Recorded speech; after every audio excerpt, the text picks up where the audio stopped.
Narinig ng lahat ang malutong na sampal na dumapo sa pisngi ng babaeng nagtitinda ng bagoong. Walang hiya kang hampas lupa ka. Nadumihan mo ang damit ko. Sigaw ng sosyal na babae habang tinutulak siya sa kalsada. Nanginginig sa takot ang kanyang anak. Mahigpit na kumapit sa laylayan ng nanay niya. Pinagtatawanan sila ng mga tao. Wala ni isa ang nagtatanggol. Ngunit sa di kalayuan, isang lalaking nakaitim na suit ang bumaba ng kotse. Natigilan siya ng lakay mga mata. Imposible! Siya ba talaga to? Bulong niya halos mabitawan ng cellphone. Boss, ex-wife niyo po yan. Kung bago ka pa lang sa channel na ito, mga kwento ni Ate Jane, istorya mo ikwento ko. Huwag kalimutang pindutin ang notification bell at subscribe button. Musika, mainit at alinsangan ng hapon sa gilid ng kalsada. Ang alikabok ay sumasabay sa bawat yapak ng mga tao habang ang tunog ng mga jeepney, tricycle at busina ng kotse ay nagiging ingay na bahagi na ng pangaraw-araw na buhay. Sa isang sulok, nakaupo sa bangkito ang isang babaeng payat. May hawak na balde ang bagoong. Sa tabi niya, nakahilera ang ilang garapon na pinaghirapan niyang iluto kagabi. Kasama niya ang kanyang anak, isang batang 6 na taong gulang na pawisan at mukhang pagod. Mahigpit itong kumapit sa laylayan ng kanyang palda. Nanay, ang init po. Bulong ng bata, nangingilid ang pawis sa noo. Ngumiti siya kahit ramdam ang hapdianin ng pagod. Konti na lang anak, pag may bumili pa, makakabili na tayo ng bigas mamaya. Pinunasan niya ang pawis ng anak gamit ang lumang panyo bago muling inabot ang isang garapon ng bagoong sa dumaraan. Ngunit gaya ng nakasanayan, tinanguan lamang siya at nilayuan. Pinandilatan pa ng mata na para bang nakakadiri. May dumaan na estudyanteng naka-uniform, tinakpan ng ilong at bumulong sa kasama. Ew! Amoy bagoong. Yak! Ang baho. Nagkatawa na ng grupo ng mga kabataan. Habang tinitignan siya mula ulo hanggang paa, ramdam niya ang mga mata nakatuon sa kanya. Punong-puno ng panghuhusga, pero kumapit siya sa pag-asa. Kailangan niyang tiisin dahil bawat garapon ay katumbas ng pagkain nilang mag-ina. Ilang minuto pa ang lumipas bago huminto sa tapat ng kanyang pwesto ang isang mamahaling kotse. Parang kinain ang katahimikan ng paligid. Lahat ay napalingon. Ang kotse ay kumikintab. Tanda ng kayamanan ng may-ari. Bumukas ang pinto at bumaba ang isang babaeng nakasuot ng puting bestida, halatang sosyal at makapangyarihan. May kasamang 2 alalay, naka-high heels din. Lahat ng tao ay napatingin, humanga, nagsipagbulungan. Sa kaba at pagmamadali, hindi napansin ang tindera na nasa kamay pa niya ang isang garapon nang may batang sumagi sa kanyang siko. Natapon ang ilang patak ng bagoong. Tumalsik sa gilid ng bestida ng babaeng bagong baba sa kotse. Napasinghap ang mga tao. Parang biglang huminto ang oras. Diyos ko naman, sigaw ng babaeng sosyal. Tinitigan ang kanyang bestida na may mancha. Ano bang klaseng malas to na dumihan na ng bagoong? Nagmadali ang tindera, halos lumuhod. Humawak sa kanyang panyo. Pasensya na po ma'am, hindi ko po sinasadya. Lilinisin ko po agad. Ngunit bago pa niya matapos, tinuro siya ng babae at nilakasan ng boses. Kadiri ka, hampas lupa. Tingnan mo ang itsura mo. Ang dumi, ang baho. Nakakasira ka ng araw. Natahimik ang paligid, pero unti-unting nagsimula ang mga bulungan. May ilan pang nagsimulang matawa. Grabe, nadumihan ng bagoong. Paano kasi ang dugyot nung tindera? Nag-init ang kanyang mukha. Ramdam niya ang titig ng lahat. Parang siya'y isang hayop na naglaladlad sa gitna ng entablado. Ma'am, sorry po talaga. Muli niyang sambit. Nanginginig ang tinig, ngunit lalong lumakas ang tinig ng sosyal na babae. Sorry. Do you think sorry can fix this? Alam mo ba kung magkano ang suot ko? Mas mahal pa to kaysa sa buong kinikita mo sa isang taon. Kung meron man kayong kinikita, nagkatawanan ng mga nakapaligid. May naglabas pa ng cellphone at nagvideo. Viral na to. Lagoong tindera ng bagoong. Napayuko siya. Nangingilid ang luha, Pero hindi siya pwedeng umiyak hindi sa harap ng anak. Nanay, bulong ng bata. Humihigpit ang kapit sa kanyang damit. Uwi na po tayo, Nay. Ngunit narinig iyon ng sosyal na babae at tila mas ginusto pang dagdagan ang sakit. Yumuko ito ng kaunti. Hinarap ang bata at may ngising mapang-asar. Kawawang bata, ito ba ang tatay mo? O iniwan na rin kayo kasi wala ring silbi? Kaya kayo ganyan gutom at dukha. Parang pinagsakluban ng langit at lupa ang tindera. Nanginginig siya hindi makasagot. Gusto niyang isigaw na huwag idamay ang kanyang anak, pero parang natuyo ang kanyang lalamunan. Tuloy-tuloy ang mga tao sa pang-aalipusta. Yan kasi ang kapal ng mukha. Magtinda-tinda pa dito sa gilid. Kung wala kayong pera, huwag na lang lumabas. Ang baho, amoy bagoong. Dapat diyan pinapaalis na ng barangay. Bawat salita, bawat tawa ay parang matalim na kutsilyo sa kanyang puso. Parang bawat mata ay pumupunit sa kanyang dagnad. Nanginginig ang bata, mangingiyak at muli nagmakaawa. Nanay, tama na po, ayoko na. Napakagatlabi siya, pilit nilulunok ang kanyang luha. Ngunit sa loob-loob niya, nagdidikta ang isang mapait na tanong. Hanggang kailan niya kakayanin ang ganitong klaseng pagtrato? Hanggang kailan sila pagtatawanan? Hahamakin at titirisin ang lipunan? Sa di kalayuan, may isang pares ang mga mata na nakamasid, nakatitig, halos hindi makapaniwala. Ang lalaking nakaitim na suit ay nakahinto. Hawak pa ang cellphone at dahan-dahang bumigat ang paghinga. Pak! Umalingaw muli ang tunog ng sampal. Mas malakas, mas malutong, at mas nakakasakit. Hindi na siya makatingin ng diretso ang kanyang pisngi. Nanginginig ang tuhod, ngunit pilit pa rin siyang nakatayo. Ayaw magpatalo sa kahiyan. Ang bata umiiyak ng todo. Hinahabal ang hininga habang mahigpit na nakayakap sa kanyang ina. Nanay, tama na po. Uwi na po tayo. Nanginginig ang boses ng bata pero mahigpit ang kapit. Parang ayaw na itong pakawalan ng mundo. Ngunit hindi pa rin tumitigil ang mayamang babae na nakaputing bestida. Diyos ko, tingnan mo nga sarili mo. Walang kwenta, dukha, nakakadiri, sabay turo sa babaeng nagtitinda ng bagoong. Parang kutsilyo ang bawat salitang lumalabas sa bibig nito. Bawat salita tila dagok hindi lang sa pisngi kundi sa dangal ng isang inang pilit na lumalaban sa buhay. Walang hiya ka. Nagtitinda ka ng bulok na bagoong sa gilid ng kalsada tapos nadumihan mo pa ang damit ko na mas mahal pa. Kaya sa buong bahay mo, kung meron man kayong bahay, nagtawanan ng ilang nakikinig na mga tambay, ang iba ng video gamit ang cellphone. Grabe ma'am, viral na talaga to. Biro ng isang lalaking nakaatsinelas habang hawak ang cellphone. Gusto niyang lumubog sa lupa. Hindi lang siya pinapahiya. Ginagawa siyang palabas para sa libangan ng iba. Ma'am, sorry po talaga hindi ko po sinasadya.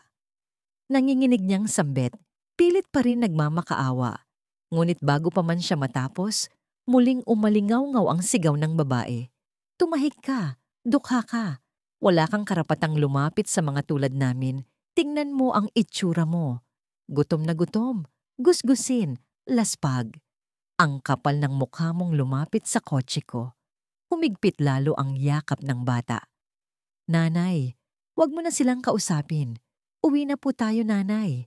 Nanginginig ang maliit na tinig puno ng takot, ngunit parang sinadya ng babae na saktan ng damdamin na magina. Yumuko ito hinarap ang bata at may mapanoks ngiti. Kawawa ang bata, kaya siguro iniwan ka rin ng tatay mo. Kaya kayo ganyan Gutom at parumi, nanginig ang tindera. Hindi niya na nakayanan. Huwag mong idamay yung anak ko ha. So marunong ka pang sumagot. Aba talagang wala ka nang hiya. Sabay turo muli sa kanya. Tingnan niyo siya mga tao. O ang halimbawa ng walang pangarap, walang kinabukasan. Isang mabahong tindera ng bagoong na nakakadiri. Parang lumalim ang hukay sa kanyang paanan. Naramdaman niya ang bigat ng mundo. Ang bawat matang nakatuon sa kanya, puno ng panala at pang-uus. Wala ni isang pumagitna. Wala ni isa ang nagsabing tama na. Kung dati akala niya'y sanay na siya sa sakit na kahirapan, iba pala ang hapdi ng kahihiyan sa publiko. Lalo na't hawak-hawak niya ang kamay ng anak na walang kamuwang-muwang sa kasamaan ng mundo. Nanay, tama na po. Huwag na tayong bumalik dito. Bulong ng bata habang hinahabol ang hininga sa iyak. Napayuko siya. Tinakpan ang mukha ng palad at doon tuluyan ng bumigay ang mga luha. Ang mga luhang matagal niyang pinipigil sa harap ng anak ngayon ay umaagos kasabay ng pawis at alikabok.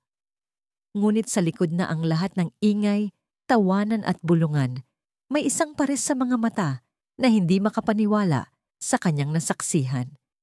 Nakatitig halos nakalimutan ang lahat ng nakapaligid sa kanya. Ang lalaking nakaitim na suit na bumaba mula sa mamahaling sasakyan. Nakapako ang tingin sa kanya, hindi makagalaw, hindi makapagsalita. "Boss!" Bulong ng kanyang assistant na nakatayo sa tabi. Sigurado ako, siya yon. Lamig ang bilyonaryo. Parang may dumagan sa kanyang dibdib. Ang babaeng minahal niya noon. Ang babaeng akala niya ay matagal nang patay. Nakatayo ngayon sa gitna ng kalsada. Hawak-hawak ang isang bata. At sa bawat sigaw na naririnig niya laban dito, unti-unting bumabalik ang alaala. Ang dating pangako, ang dating pagmamahal, at ang dating sakit ng pagkawala. Ngunit paano? Paano siyang nabuhay? At ang batang yon, bakit kamukhang kuka niya nung bata pa siya? Madilim ang gabi sa maliit nilang inuupahang barong-barong. Ang ilaw ng kandila. Ang tanging nagbibigay liwanag habang nakaupo ang babae sa gilid ng banig. Hawak-hawak ang maliit na notebook. Sa tabi niya mahimbing nang natutulog ang kanyang anak. Yakap-yakap ang luma at punit na stuffed toy na nakuha pa nila sa isang ukay-ukay. Tahimik siyang nagbuntong hininga. Pinagmamaslan ng anak ang payat ng katawan nito at halatang kulang sa nutrasyon at madalas inuubot sinisinat. Sa tuwing naririnig niya ang ubo ng bata, parang may pumipigla sa kanyang puso. Kaya't ngayong gabi, muling bumalik sa kanya ang isang matagal ng lihim. Isang pangarap na halos imposible pero pilit niyang binubuhay sa kanyang isipan. Kung makakalapit ang ako kayo, mahina niyang gulong. Para bang baka may makarinig kahit sila lang ang naroon. Si Enrico ay ang lalaking minahal niya noon. Ang dating asawa na akala ng lahat ay nawala na rin siya sa buhay nito. Bilyonaryo, makapangyarihan, may sariling imperyo ng negosyo. Ngunit higit sa lahat, ama ng kanyang anak na ngayon ay mahimbing nang natutulog sa kanyang tabi at walang kamuwang-muwang na mayroong ama sa mundong ito. Matagal niya nang pinapangarap na makalapit dito hindi para sa sarili, kundi para sa anak. Para may pagkakataon itong magkaroon ng mas magandang kinabukasan, makapag-aral, magkaroon ng doktor para sa kalusugan at hindi na muling dumanas ng gutom. Ngunit tuwing sinusubukan niyang lumapit, palaging may nakaharang at iyon ay ang babaeng pinakatatakutan niya. Ang ina Enrico, si Doña Gracia. Minsan naaalala niya ang eksenang parang paulit-ulit na bangungot. Noon, pinilit niyang magtungo sa opisina ng kumpanya ni Enrico. Bitbit ang kanyang anak, nasanggol pa lamang at isang liham na sanay makakapagdudugtong muli sa kanila. Ngunit bago pa man siya makapasok sa gusali, sinalubong siya ng malamig na tingin ng ina nito. "Wala ka ng karapatan na lumapit ka, Indo." Mariwi ka ni Doña Gracia. Hawak ang kanyang braso na halos ipitin siya sa gilid ng pinto. "Patay ka na sa paningin ng pamilya namin at ang batang yan, wala siyang lugar sa mundong ginagalawa ng anak ko." Tumulo ang luha sa kanyang pisngi habang ang sanggol. "Pakiusap, Tonya. Kahit para lang sa anak namin, siya ang ama." Ngunit tinulak siya nito palayo at ang malamig na tinig ay bumaon sa kanyang kaluluwa. "Wala kayong koneksyon. Hindi namin siya kailanman kikilalanin. Kung gusto mong mabuhay, lumayo ka na." At mula noon, hindi na siya muling nakapasok. Sa bawat liham na kanyang isinulat, palaging bumabalik na walang sagot. Sa bawat pagkakataong tinangkang magpadala ng mensahe, palaging may nakaharang. Dito niya napagtanto na hindi lang siya basta tinanggal sa buhay ni Enrico. Sadyang pinutol ang lahat ng posibilidad na muling makalapit. Muling bumalik ang luha sa kanyang mga mata habang nakatitig sa anak. Ang inosenteng bata ay walang kaalam-alam sa kalokohang naganap noon. Ngunit alam niyang darating ang araw na magtatanong ito. Darating ang oras na hahanapin nito ang ama at paano niya ipapaliwanag na ang ama nito ay isang makapangyarihang lalaki na minahal niya ng lubos. Ngunit kinuha ng lipunan at ng mga taong mapanghusga na ang lola nito ay isang halimaw na gumawa ng lahat para maputol ang kanilang koneksyon. Sa kanyang dibdib, humigpit ang hawak sa notebook. Binubuksan niya ito at makikita roon ang mga lumang larawan nila ni Enrico. Isang kasal na payak pero puno ng pagmamahalan. Mga litrato sa probinsya, sa bukirin, sa mga sandaling hindi pa nila iniisip ang kayamanan o kapangyarihan kundi ang simpleng buhay na magkasama. Ngunit ang lahat ay naglahon ng mabalitaan niyang nagliyab ang kanilang baryo noon. Doon siya'y tinuturing na namatay. Dahil iyon ang pinakalat ni Doña Gracia sa puso ni Enrico, paniniwala itong wala na siya. At ngayon, siya'y isang multong muling bumalik sa tunay na mundo. Bitbit ang anak na hindi naman kailanman nakilala ng ama. Huminga siya ng malalim. Pinilit patatagin ang sarili. Alam niyang delikado, ngunit kailangan niyang muling subukan. Hindi siya maaaring sumuko dahil kung hindi paano ang kanyang anak, pinahid niya ang luha tsaka marahang hinaplos ang buhok ng bata. Balang araw anak, makikilala mo rin siya. Makikita mo rin ang ama mo. Kahit anong mangyari, gagawin ko ang lahat para doon. Sa labas, dumadagundong ang mga jeep at busina ng mga tricycle. Ang mundo'y tuloy sa pagiging magulo at walang awa. Ngunit sa loob ng kanyang maliit na silid, nananatiling buo ang kanyang pangarap. Isang lihim ng nakaraan na gusto niyang gawing daan sa hinaharap ng anak. Hindi niya alam kung papaano o kailan. Ang alam lang niya kahit ilang beses siyang hadlangan ni Doña Gracia, hindi siya susuko. Kahit gaanong kasakit, kakayanin niya dahil ang isang ina handang isugal ang lahat para sa kanyang anak. At sa gabing iyon, habang unti-unti siyang napapikit sa sobrang pagod, isang bagay ang malinaw sa kanyang puso. Hindi magtatapos sa kahirapan ang kanilang kwento at hindi habang buhay na ipagkakait sa kanya. Ang pagkakataon na makalapit sa lalaking minsan niyang minahal at muling ipaglaban ang karapatan ng kanilang anak. Sa loob ng isang marang mansyon na napapalibutan ng marmol na haligi at chandelier na kumikislap, nakaupo si Doña Gracia. Sa mahabang mesa nga pagkainan, mahigpit ang hawak niya sa tasa ng kape habang nakamasid sa kanyang anak na si Enrico. Naabala naman sa pagbubuklat ng mga dokumento bago pumasok sa opisina. Sa bawat kilos ng lalaki, tila ba nakabantay ang ina? Handa laging magbigay ng opinyon o utos. Renko! Malamig na wika ni Doña Gracia. Siguraduhin mong hindi ka malate sa launch meeting mo kasamang mga investors. Tandaan mo, bawat galaw mo pinagmamasa ng media. Isang pagkakamali mo lang masisira ang pangalan ng kumpanya. Tumango naman si Enrico. Halos hindi na nagulat sa tono ng ina. Yes ma, alam ko. Pero sa likod ng mahinahang tinig may tensyon. Hindi siya ganap na malaya. Simula pagkabata, hawak na ng kanyang ina ang lahat ng aspeto ng kanyang buhay mula sa kanyang edukasyon, pakikisalamuha, hanggang sa pagpili ng asawa. Kahit ngayon na isa na siyang kilalang bilyonaryo, nananatili pa ring may tanikala sa kanyang leeg. Habang nakatingin sa ina, hindi maiwasang sumagi sa isip niya ang mga panaginip. Mga alaala ng dating asawang si Rowena, ang babaeng iniwan niya noon sa probinsya. Ang babaeng inakalang nawala sa sunog, ngunit sa puso niya ay patuloy na gumugulo. Maingat niyang sabit. Minsan naaalala ko si Rowena, parang kumulog sa loob ng silid. Agad na bumagsik ang tingin ni Tonya. Gracia. Nilapag nito ng madiin ang tasa ng kape. Tigilan mo na yan, Enrico. Patay na ang babaeng yon. Matagal na.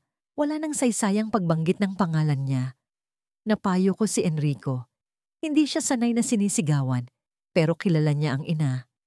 Isang maling salita lang, lalala ang sitwasyon. Hindi lang yon. Patuloy pa ni Doña Gracia. Mas lalong tumalim ang tinig. May asawa ka na ngayon. May pamilya ka. Ano mang nangyari sa nakaraan, dapat ay manatiling nakalibing, lalo na't nakatingin ang buong lipunan sa atin. Isang iskandalo at tapos ang lahat ng pinaghirapan natin. Pero ma, saglit siyang tumingin. Nangingibabaw ang lungkot. Paano kung buhay pa siya? Natahimik si Doña Gracia, ngunit mabilis ding bumalik ang bagsik ng mukha nito. Tumayo siya, nilapitan ng anak, at mariing hinawakan ng balikat. Makinig ka, Enrico. Hindi na siya babalik. Kahit buhay pa siya, wala na siyang puwang sa buhay mo. At kung sakaling may magpakilalang siya yon, huwag kang maniniwala. Isa lang siyang ilusyon ng mga taong gustong sirain ka. Sa boses ng ina, naramdaman ni Enrico ang bigat ng kontrol. Alam niya hindi basta nagsasalita si Doña Gracia nang walang dahilan. Palaging may agenda, palaging may plano. Ngunit ang hindi alam ni Enrico'y may tinatago ang ina. Alam ni Doña Gracia na buhay pa si Rowena. Ilang beses na rin siyang nakatanggap ng ulat mula sa kanyang mga tauhan. Ngunit pinili niya itong itago. Dahil para kay Doña Gracia, si Rowena ay banta. Hindi kita hahayaang bumalik, Rowena.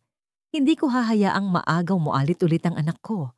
Sa paningin ng Donya, mas mahalaga pa ang imahe ng pamilya kesa sa katotohanan.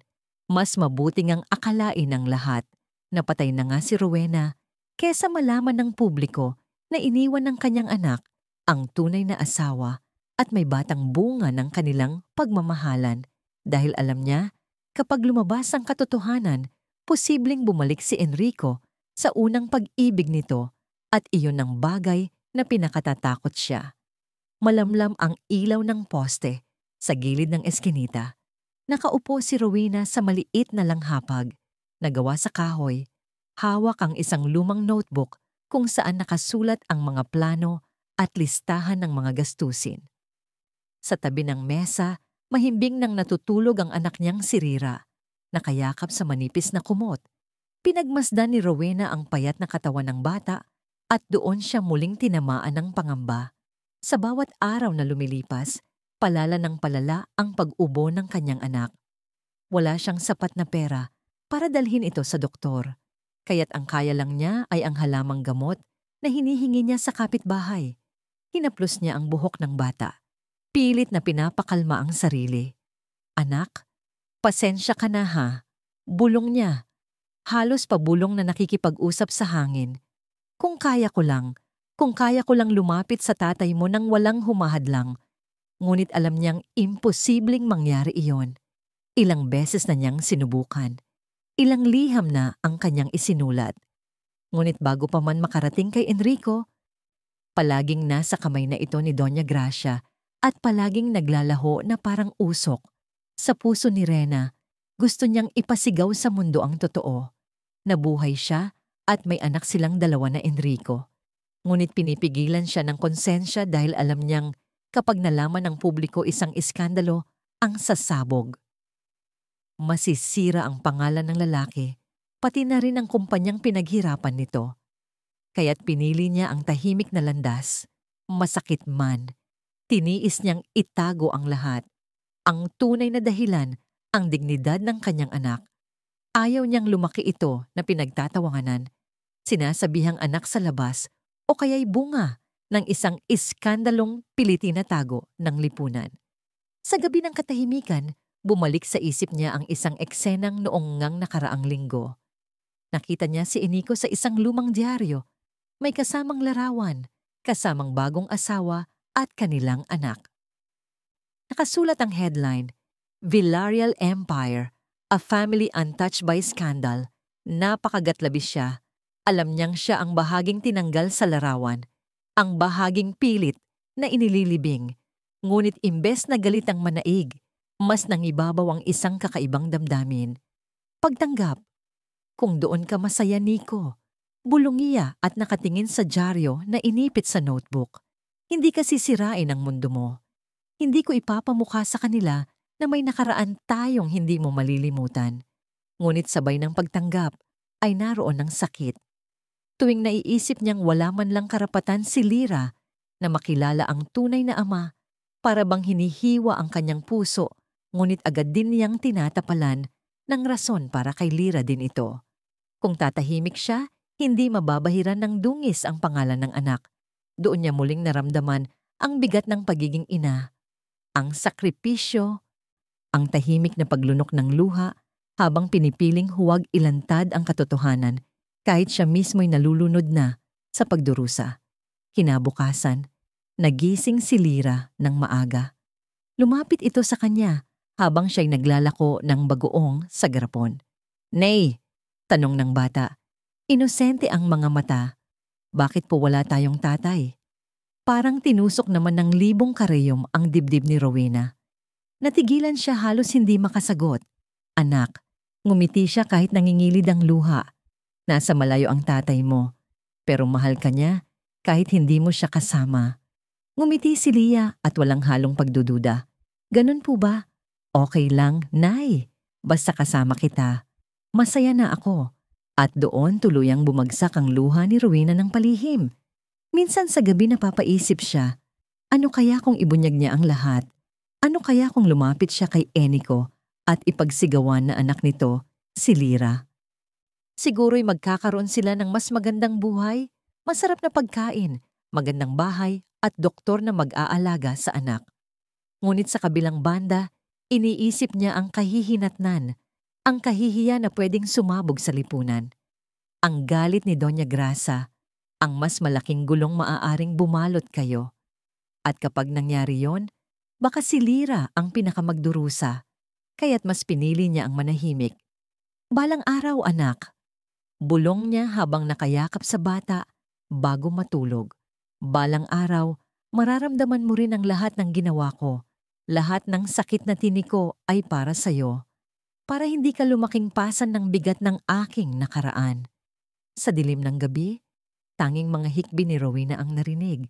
Ngunit sa puso niya nananatiling matatag ang kanyang pasya. Itatago niya ang lahat kahit masaktan siya. Sapagkat iyon ang sakripisyo ng isang ina, ang ilibing ang sarili para mabuhay ang anak sa isang mansyon na dila palasyo, nakatayo sa gitna ng malawak na hard na puno ng imported na rosas at fountain na ginto. Ang disenyo naglalakad si Enrico Villarreal, nakasuot ng puting barong na pinatahi pa sa malan habang abala ang mga katulong at gwardya sa kani-kanilang tungkulin. Siya na may tila hindi mapapakali. "Sir, ito po ang schedule ninyo ngayon," sabi ng kanyang secretary habang hawak ang tablet. "May lunch meeting with the Japanese investors. Pagkatapos ay board presentation. Sa gabi naman ay charity gala kasama ang inyong asawa si Ma'am Eliza." Tumango si Enrico, ngunit hindi nakinig ng buo. Sa totoo lang, sanay na siya sa ganitong buhay. Lahat ay nakaayos. Lahat ay kumikinang. Lahat ay pinaplano ng iba. Ngunit sa kabila ng kayamanan, sa kabila ng kapangyarihan, may puwang sa kanyang dibdib na hindi mapunan. Habang naglalakad siya papunta sa veranda, nakita niya ang kanyang anak na si Adrian. 7 taong gulang, naglalaro sa hardin kasama ang guro nito sa piano. Malakas ang tawa ng bata, maligaya. Napangiti si Enrico ngunit may kakaibang hapdi sa loob niya. "Papa," tawag ng bata nang makita siya. "Halika po, tugtugan tayo." Lumapit siya at hinuplos ang ulo ng anak. "Mamaya na, anak. Kailangan pa ni Papa na magtrabaho." Ngumiti si Adan, pero hindi maitatanggi ang lungkot sa mga mata nito. Palaging abala ang kanyang ama, palaging wala. Sa veranda, dumating si Eliza, ang kasalukuyang asawa ni Enrico. Elegante at pino, suot ang mamahaling alahas. Lumapit ito at magaan na hinalikan ng pisngi ng lalaki. "Darling, don't forget about the gala tonight. Lahat ng prominent families invited. We have to look perfect. Of course, sagot naman ni Eniko na walang emosyon, habang nagsasalita si Eliza tungkol sa gaon na isusuot. At kung ano ang headline ng ilalabas ng lifestyle magazines bukas, ang isip ni Enrico ay lumilipad. Sa tuwing tititig siya sa asawa, may bahagi ng puso niya ang nagsasabing tama ito. Maayos, elegante, bagay sa imahe ng Villarreal family. Ngunit sa pinakailalim ng kanyang damdamin, may boses na bumubulong. Hindi siya si Rowena. Kinagabihan, habang nakahiga sa king-sized bed na may puting kumot, hindi siya makatulog. Katabi niya si Eliza na mahimbing nang natutulog, ngunit ang kanyang mga mata ay nakatitig sa kisame. Pinikit niya ang mga mata at doon ay muling bumalik ang alaala. Sa kanyang panaginip, nakita niya si Rowena. Nakasuot ng simpleng damit, nakangiti. Hawak ang kanilang mga kamay sa ilalim ng araw ng probinsya. Ang halakhak nito, ang tinig, ang mga mata lahat ay sariwa pa rin sa kanyang alaala. At bago pa man niya maabot ang mukha ng babae, sa panaginip, bigla itong naglaho. Parang usok na tinangay ng hangin. Nagising siyang pawisan at habulang hininga. Rowena! Bulong niya sa dilim. Sa mga araw na lumipas, mas lalong dumami ang kanyang panaginip. Sa bawat pagpikit niya, si Rowena ang bumabalik. Sa bawat ngiti ng kanyang kasalukuyang asawa, si Rowena ang naaalala niya. Kahit sa pagkain ng bagoong sa isang high-class restaurant, bilang exotic dish, si Rowena pa rin ang pumapasok sa kanyang isip. Ang babaeng minsang nagluto at nag-serve nito sa kanya sa simpleng mesa. Ngunit mas lalo siyang nababagabag dahil sa paningin ng mundo. Siya ang perpektong lalaki. CEO, bilyonaryo, mabuting asawa, mabuting ama. Ngunit sa likod ng mga larawan sa magazine at ang mga papuri ng lipunan, may isang katotohanan na hindi maitatago. Bakante ang kanyang puso. Sa isang gabi, habang nakaupo sa kanyang study room, binuksan niya ang isang lumang kahon. Doon nakatago ang iilang alaala ng kanyang nakaraan. Isang litrato na lang ni Rowena. Nakangiti magkahawak kamay sa probinsya. Hinaplos niya ang larawan at halos manginig ang kanyang kamay. Bakit hanggang ngayon? Ikaw pa rin. Bulong niya. Walang nakakarinig sa kanya, kundi ang katahimikan ng malaki at marangyang silid. Ngunit ang bigat ng damdamin ay parabang sisira sa katahimikan ng kanyang mundo. Kinabukasan, sumakay siya sa kanyang kotse papunta sa opisina. Habang binabaybay ang highway, tumingin siya sa bintana. Sa mga gilid ng kalsada, nakita niya ang mga nagtitinda ng kung ano-ano. Prutas, mani at bagoong sa garapon. Biglang bumigat ang dibdib niya. Sa mga munting tindera na yon, nakikita niya ang imahe ni Rowena. Naisip niya, paano kung buhay pa siya? Paano kung lahat ng sinabi ni Mama hindi totoo? Ngunit agad niyang itinaboy ang ideya. Mahirap, imposible. Lahat ng taong nagmamahal sa kanya, sinabihan na siyang wala na si Rowena. Pero sa kanyang puso, hindi siya sigurado. At sa tuwing tinitingnan niya ang kanyang anak na si Adrian, may kakaibang pakiramdam na bumabalot sa kanya. Oo, mahal niya nga ang bata, pero sa mga mata nito, parang hinahanap pa rin niya ang isang bagay na hindi niya mahanap. Isang bahagi ng kanyang buhay na pilit niyang binubura, ngunit patuloy na bumabalik. Nasa loob ng isang malaking mall si Enrico kasama ang kanyang asawa na si Eliza at ang anak na lang si Adrian. Normal na weekend shopping lang. Sapatos para kay Adrian, bagong gown para kay Eliza, at ilang regalo para sa nalalapit na kaarawan ng isang business partner. Lahat ay maayos, lahat ay kumikinang, lahat ay sakto para sa imaheng perpektong pamilya na madalas ilathala ng lifestyle magazines. Ngunit habang nakapila sila sa cashier ng isang high-end boutique, biglang napatingin si Enrico sa kabilang pasilyo. Isang babaeng payat, nakasombrero at bitbitang basket ng mga panindang bagoong ang naglalakad. Kasama nito ang isang batang babae, na kumakapit sa laylayan ng kanyang palda. Mula sa gilid ng kanyang mata ay parang bumilis ang tibok ng puso niya. Rowena, mahinang bulong niya. Halos hindi siya makapaniwala. Darling, are you okay? Tanong ni Eliza. Hindi niya napansin ang pag-aalala sa mukha ng asawa. Agad siyang kumurap. Pero nang balikan niya ang tingin ng pasilyo, wala ng babae. Tila nilamon na ito ng dagsa ng tao. Nothing. Mabilis yung sagot. I'm fine. Ngunit sa loob-loob niya hindi siya mapakali. Kinabukasan, nasa opisina naman siya. Matapos ang mahabang meeting, nagpa siyang mag-drive ng mag-isa pa uwi. Sa isang intersection, napansin niya ang mga naglalako sa gilid ng kalsada, mga nagbebenta ng prutas, mani at mga garapon ng bagoong. At doon muli niyang nakita isang babae na katalikod pero pamilyar ang hulma ng katawan. Ang tikwas ng buhok, ang simpleng paraan ng pagkilos. Kasama nito ang isang batang babae na hawak ang kamay niya. Boss, stop the car. Utos niya agad sa driver. Sir, nagulat naman ang driver ngunit agad nagpreno. Bumaba si Enrico mabilis na lumapit. Ngunit pagdating niya sa pwesto isang matandang babae ang nandoon. Hindi si Rowena. Natuwa pa ito. Tinanong, bibili ho kayo ng bagoong, sir? Natigilan siya at napakamot sa sentido. Hindi. Pasensya na. Muling bumigat ang dibdib niya. Bakit ganon? Bakit? Kahit saan ko tingnan siya ang nakikita ko. Sa sumunod na lilinggo, dinala siya ng kanyang anak na si Adrian sa isang malapit na palengke para bumili naman ng mga prutas. Hindi na siya sanay sa ganitong lugar.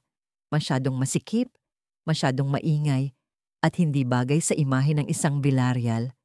Pero para sa anak, pumayag siya. Habang abala si Idian sa pagpili ng mangga, si Andico na may biglang napatitig sa isang pwesto ng tuyo at bagoong, at doon parang huminto ang oras niya. Nakaupo ang isang babae, hawak-hawak ang garapon. Nakasuot ng simpleng duster. Ang mga mata nito ay mapupungay at sa gilid nito ay may batang kumakapit sa kanya. Praena mulong ni Indico at halos mabitawan ang hawak na wallet. Lumapit siya ng isang hakbang, ngunit biglang may dumaan ang mga taong nag-uunahan sa pamimili. Nang makasingit siyang muli, wala na ang babae. Papa, tara na po. Tawag ni Ann. Hawak ang isang supot ng prutas. Ang daming tao dito. Napalingan siya sa anak at napilitan siyang ngumiti. Sige anak. Ngunit sa loob-loob niya ay patuloy na kumakabog ang dibdib niya. Sa mga gabing tahimik, lalo siyang hindi makatulog. Hindi na lamang panaginip ang bumabalik, pati mga guni-guni sa araw. Nakikita niya si Rowena sa mga mata ng mga estranghero, mga palengke, sa kalsada. Minsan habang nakaupo sa veranda ng kanilang mansyon, may nakikita siyang babae sa kabilang kalsada. Nakatayo at nakatingin sa direksyon nila. Nakatagilid ang mukha pero pamilyar ang anyo. Tumayo siya agad. Pero bago pa siya makalapit, umalis na ito. Tila naglaho sa dilim. Bakit ganito? Tanong niya sa sarili. Bakit hindi ko siya makalimutan at bakit pakiramdam ko hindi siya patay? Ngunit sa tuwing nagtatangka siyang magtanong sa ina, agad itong tumataliwas. Rowena is gone, Enrico. Matagal na. Don't torture yourself. Ngunit ang puso niya ay hindi kumbinsido. Isang gabi habang nasa gala sila ni Eliza, dumaan sila sa isang charity exhibit.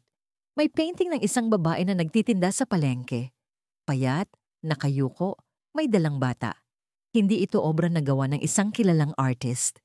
Ngunit sa mata ni Enrico, tila litrato ito ng kanyang nakaraan. Hindi siya makakilos sa kinatatayuan. Darling, are you okay? Tanong ni Eliza. Hinawakan ng braso niya. Nothing. Mahina niyang sagot. Ngunit hindi inalis ang tingin. Muli siyang nagising sa isa na namang panaginip.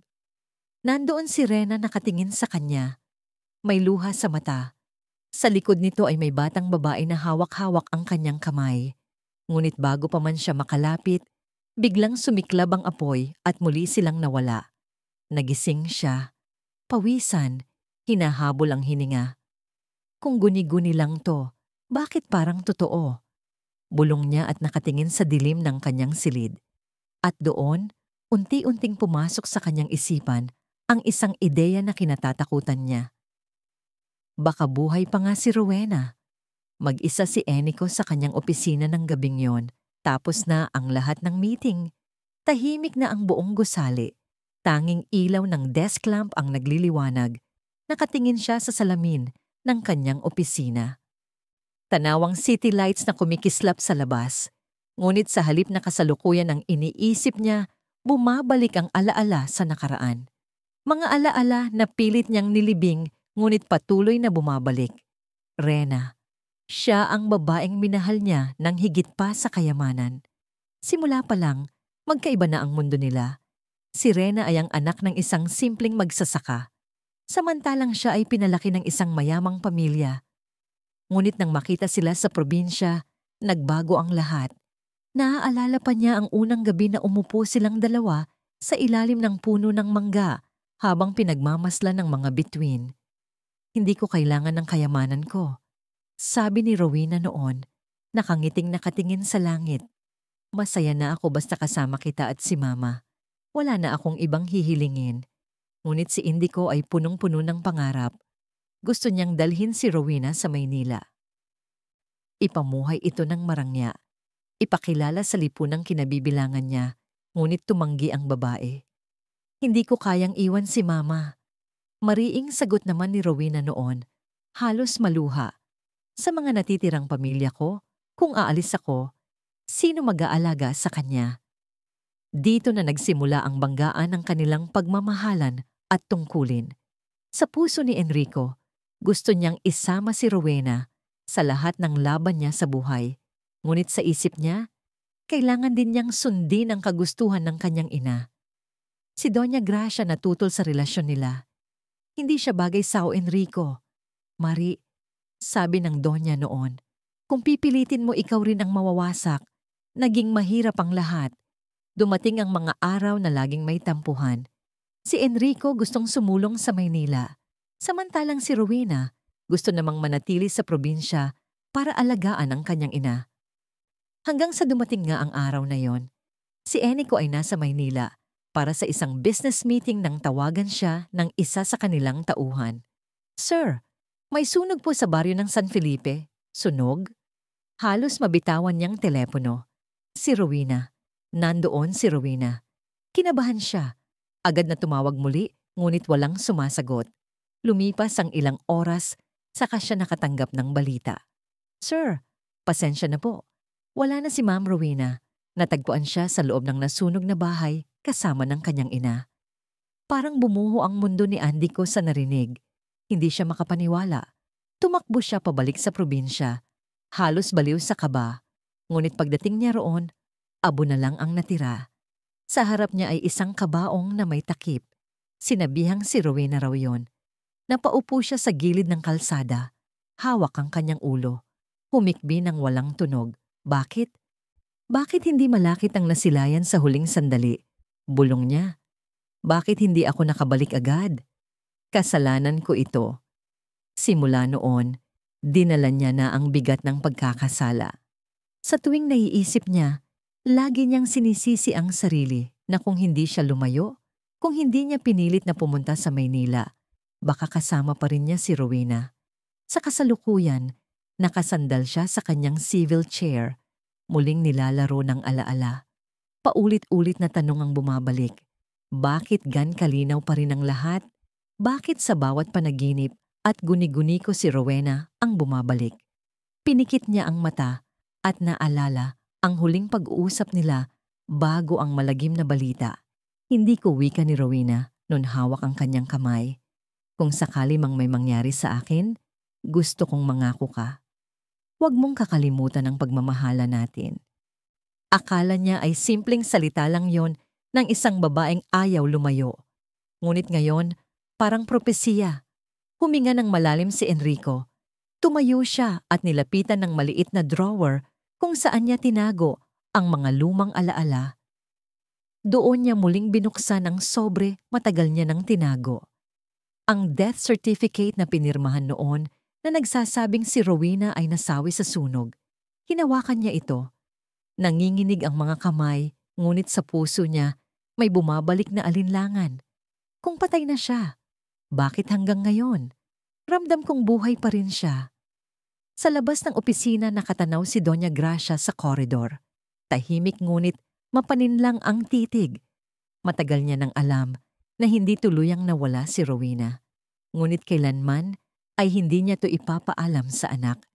Hindi mo na kailangan malaman ang totoo, Rico, bulong ng Donya sa sarili. Mas mabuti nang akalain mong patay siya, kesa bumalik siya at guluhin ang mundong itinayo ko para sa'yo. Ngunit hindi niya alam, unti-unti nang nagigising ang puso ni Enko sa katotohanan. Mainit ang tanghali at punong-puno ang kalsada ng mga naglalako. Ang mga jeepney ay nagsisiksikan, ang mga tricycle ay nag-uunahan sa pasahero, at ang mga tao abala sa kani-kanilang gawain. Sa isang gilid ng masikip na bangketa, muling nakaupo si Rowena. Pawisan at pagod, hawak ang ilang garapo ng bagoong. Katabi niya si Lyra. Mahigpit na nakayakap sa kanyang laylayan. Ana, konti na lang makakauwi na tayo. Bulong ni Rowena. Pinipilit na nang ngumiti, ngunit sa likod ng kaniyang ngiti, naroon ang pangamba. Sa bawat araw na lumilipas, mas mahirap na ang pagtitinda. Mas tumadami ang pangungutsa ng mga tao.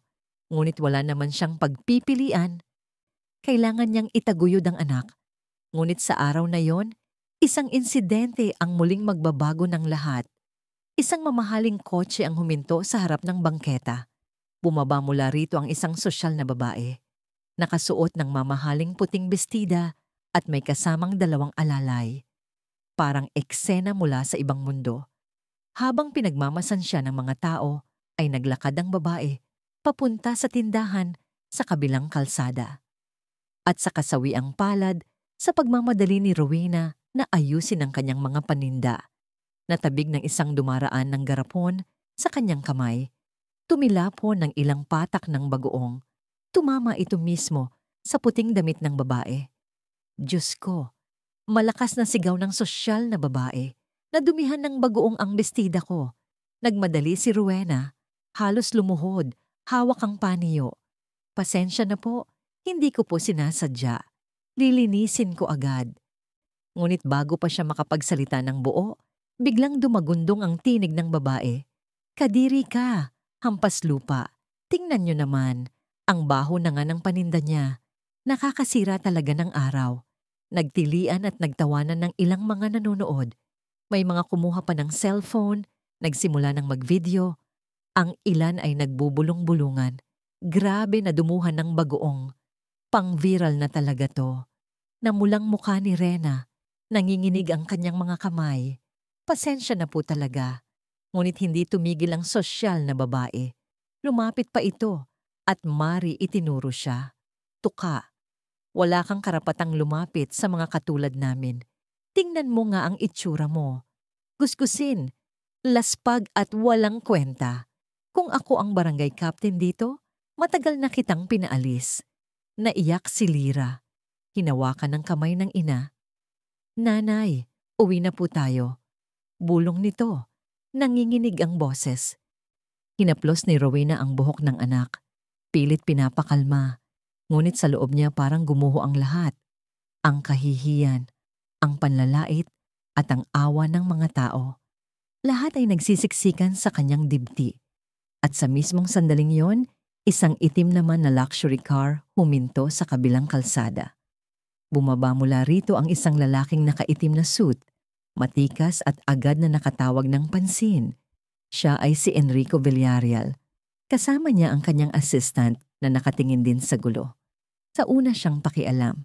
Ngunit nang suli pa niya ang mukha ng nagtitinda ng bagoong, biglang huminto ang kanyang paghinga. Parang bumagal ang oras. Ang babae payat, pawisan at halatang pagod.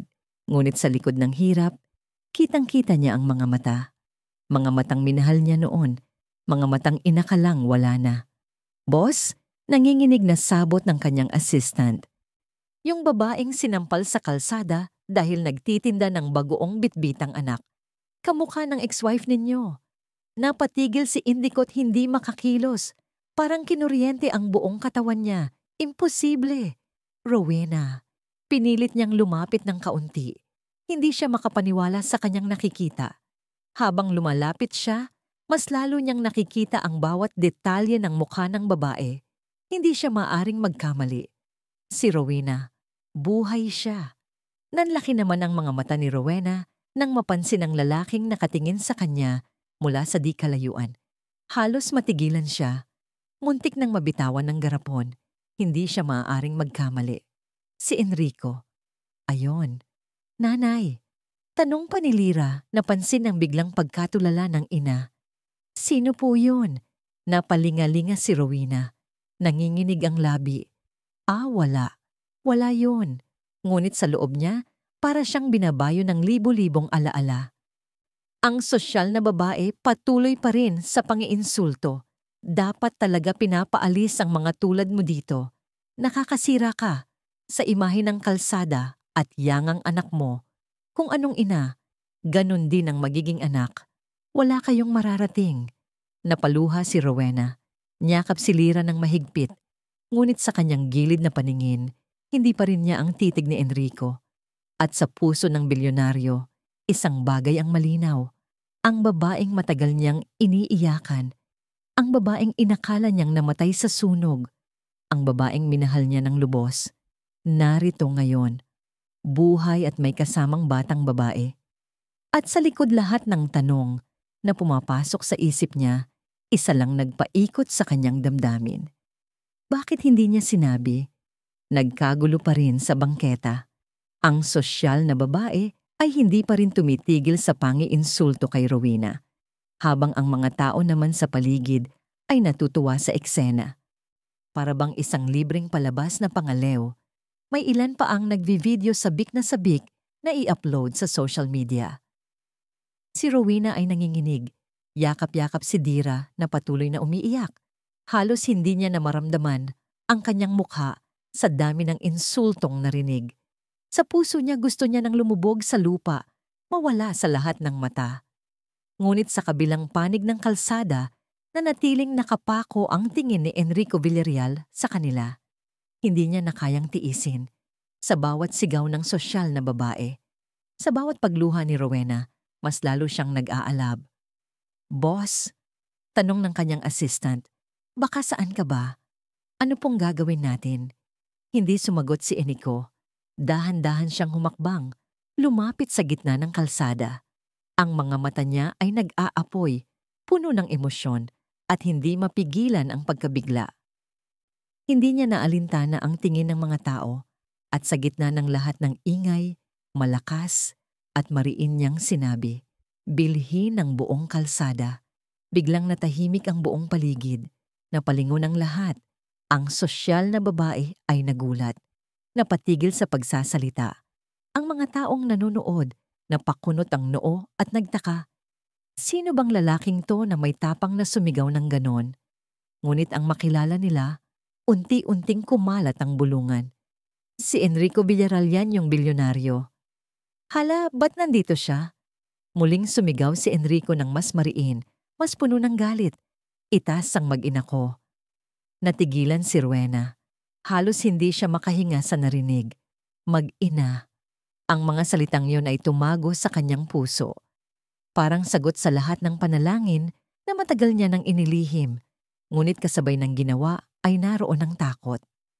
Paano ko malaman ng lahat ang totoo? Agad na lumapit ang mga bodyguard at tauhan ni Enrico. Pinagtulungan silang hatakin palayo mula sa gitna ng kalsada. Ang mga taong nanonood biglang natahimik at halos hindi makapaniwala sa kanilang nakita. Ang sosyal na babae na kanina, malakas ang loob, ay biglang nanlumo. Boss, ano pong ibig sabihin nito? Pautal-utal nitong tanong, hindi makatingin ng diretsyo. Hindi man lang siya pinansin ni Enrico. Diretsyo siyang lumapit kay Rowena. Marahang inangat ang baba nito at nang magtagpo ang kanilang mga mata para silang bumalik sa nakaraan. Rowena, mahina ngunit mariing sambit ni Enrico. Buhay ka! Naluha naman si Rowena. Hindi siya makapagsalita. Gusto niyang sumagot. Gusto niyang sumigaw ng katotohanan, ngunit wala siyang lakas. Hawak niya si Lyra at iyon ang nagpapaalala sa kanya kung bakit siya nananahimik sa lahat ng taon. "Sir, gusto niyo po bang ipatapan ng babaeng basta sa kanila?" Tanong ng isa sa mga tauhan. Matalimang titig ni Enrico sa sosyal na babae. Kunin ang pangalan niya. Wala na siyang negosyo o negosyo pang makukuha mula sa Villarreal Empire. Hindi ko pinapalampasang maalipusta sa pamilya ko. Halos matumba ang babae sa takot. "Ah, boss, pasensya na po, hindi ko alam. Umalis ka." Malamig na wiga ni Eniko at huwag na huwag ka nang babalik sa kalsadang ito. Nagkagulo ang mga tao. Hindi sila makapaniwala sa kanilang nasaksihan. Ang bilyonaryo mismo ang nagdepensa sa isang dukhang nagtitinda ng bagoong. Para bang teleserye na biglang nabuhay sa harap nila. Inakay na Enrico sina Rowena at Lyra papunta sa kanyang kotse. Nanginginig si Rowena. Ayaw kumala sa yakap ng anak. Habang naglalakad, ramdam niya ang titig ng lahat. Ang mga bulungan, ang mga mata na puno ng pagtataka. Ngunit sa tabi niya si Enrico at iyon ang nagbigay ng kakaibang lakas. Pagdating nila sa loob ng kotse, hindi na napigilan ni Enrico ang damdamin. Hinawakan niya ang kamay ni Rowena. Mahigpit, halos ayaw pakawalan. "Bakit hindi mo sinabi? Bakit mo pinalabas na wala ka na?"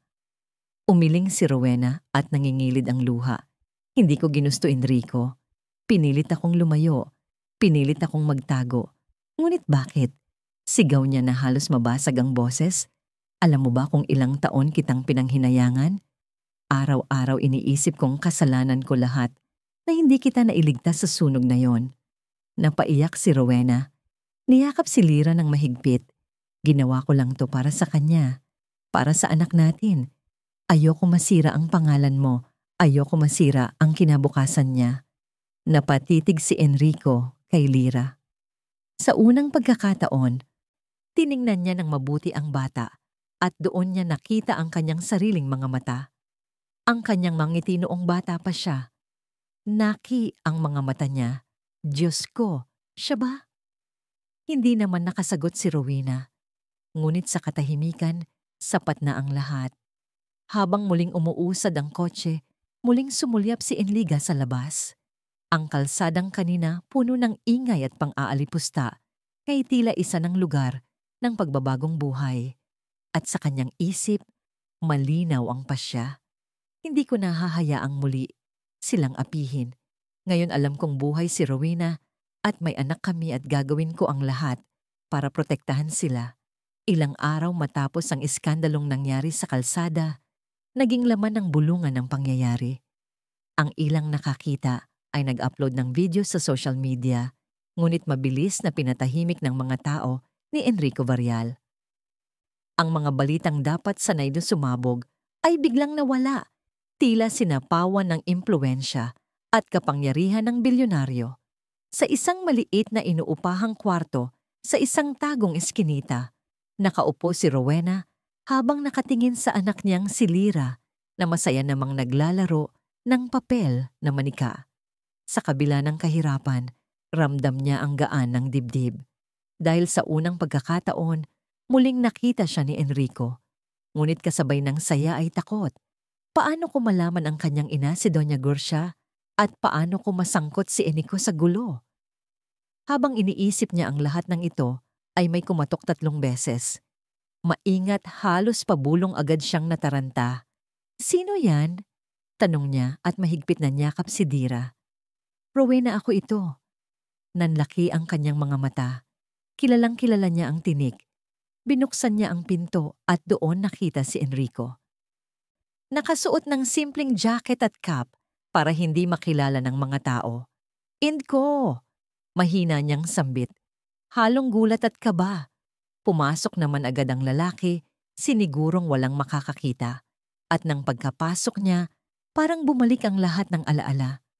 Magkalapit sila sa iisang silid, tulad ng dati. Ngunit ngayong gabi, ibang-iba ang kanilang mundo. Ang isa'y bilyonaryo. Ang isa naman ay nagtitinda ng bagoong. "Bakit ka pumunta rito?" tanong ni Rowena. Pinipigilan ang sarili na hindi maluha. Dahil hindi ko kayang hindi kayo makita. Sagot pa ni Enrico, mariin ng boses.